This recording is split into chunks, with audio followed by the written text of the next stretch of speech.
So let's examine individual methods here.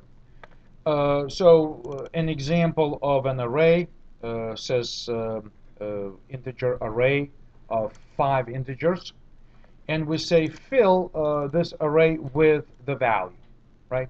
So all elements will be set to 1.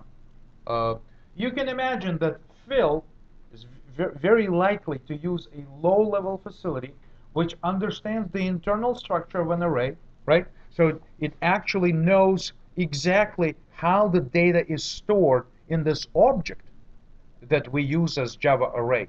And it knows exactly what is the most efficient way to populate each element with a particular value, like this one. Set 1, set each element to 1. So not to be neglected, and we need to be aware of it. In addition to um, this particular form, fill has also an overloaded version which takes the array and also takes the range. And that range is called a half-open range. If you're familiar with this topic, perhaps most of you are familiar, is that in geometry, when I take a segment on a plane, right? So it has like, the beginning, the ending, and essentially a little line that connects 2 points on the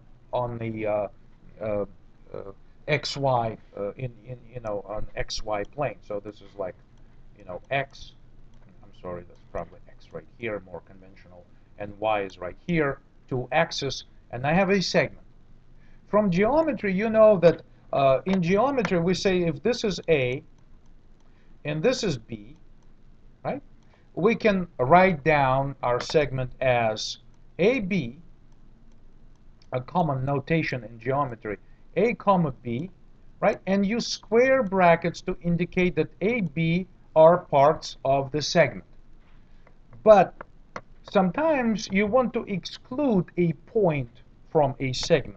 For instance, if I wanted to exclude B from the segment, in geometry, they use like an open, like a not filled circle. Whereas if I want to indicate that A is included on the plane, it will be shown with the dark filled dot right here. So empty dot or filled dot. In that case, in case when B wants to be excluded from the segment, typically in geometry we use a paren symbol to indicate that B is excluded, whereas the square bracket is used to indicate the inclusion of that and into the segment. Something like this, again, in geometry is often referred to as half-open range. The range can be, or in math, be more generic. Now we're moving to the math terminology. So we can say that we can have a closed range of numbers, or an open range of numbers, or half-open range of numbers. In this case, if you notice, the documentation for fill in Java documentation will be telling you that it's using a half-open range to specify the boundaries of elements which need to be affected by this fill. So let's reiterate here. We seems to be, let me clear this up a little bit, and we'll just do a more or less clean version of this drawing. Okay, so I have some quantities here, right? The reference to the integer array of quantities.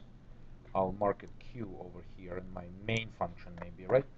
So the array of 5 integers is created, right? So So this is an array is an object, and there will be 1 and 2 and 3 and 4 and 5 integers stored someplace in this array in the sequential order. So I have this object.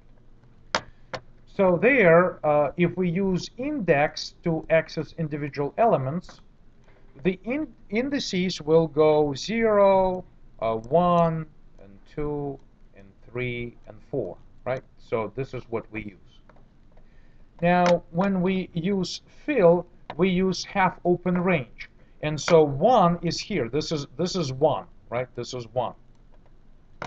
And 4 is right here. This is 4. In case of half open range, 4 is not included in that range. It indicates the ending of the range, but it's not included in the range. So therefore, fill will be affecting these 3 elements, right? 1, 2, and 3. Number 4 here serves only as a stop sign, just to say, start with element number 1, that's included in the range, 2 and 3, but 4, as soon as you get to 4, stop. The question is, well, it seems to be a little bit unintuitive that that's the case. Why is this that half-open range approach is chosen? Well, it appears to be that if we choose the idea of a closed range, A, B, let's go back to the geometry, right? There is no way to specify an empty range, because even if A and B is the same, like A and B is the same location on this plane, 2D plane, right? Then still I get one dot. I get one element present, right? So for me in code, if I said 1, 1, and we use inclusive range, fill will always fill at least one element. But look what happens if I use 1, 1, and the idea is the range is half open. 1 becomes an indicator where the fill should begin, right? But then 1 at the same time will be indicating where it should stop. And therefore, there is a way to specify an empty range. Again, for the reasons to give programmers an ability to have means to write as generic as possible code. The possibility of having an half empty range provides us with ability to specify empty range. So if it says 4, 4 or 1, 1, it will still work. Fill will have no effect, but there will be nothing bad happening, right? Because if somehow we calculated values of 1 and 4, and the result of that calculation was 4 and 4 or 1 and 1, then you're still in good shape. Nothing really bad is going to happen. Yes, question. What's the advantage of having an empty range in an array? There is really no advantage to this, except that sometimes the ranges can be computed, right? We have some logic that computes ranges, and the result of that computation could be an empty range. In that case, we don't want to introduce another if statement that would say, if it's an empty range, don't do anything, otherwise go ahead and fill the range.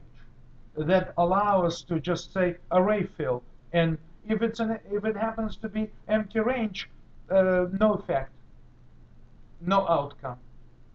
Right, so it's just the possibility of having an empty range makes a good cause to an ability to write generic code as generic as possible. Now I just want to take this and again paste this into our code somewhere here once we already demonstrated a bunch of things here. All right, so let's not crash the program anymore. We'll specify, array of 100 integers here so that we can compile. But I would like to, well, first of all, arrays needs to be imported, right? So we can say fix imports, and that adds Java util array import statement on top of our code. Let's actually save this segment and then go on.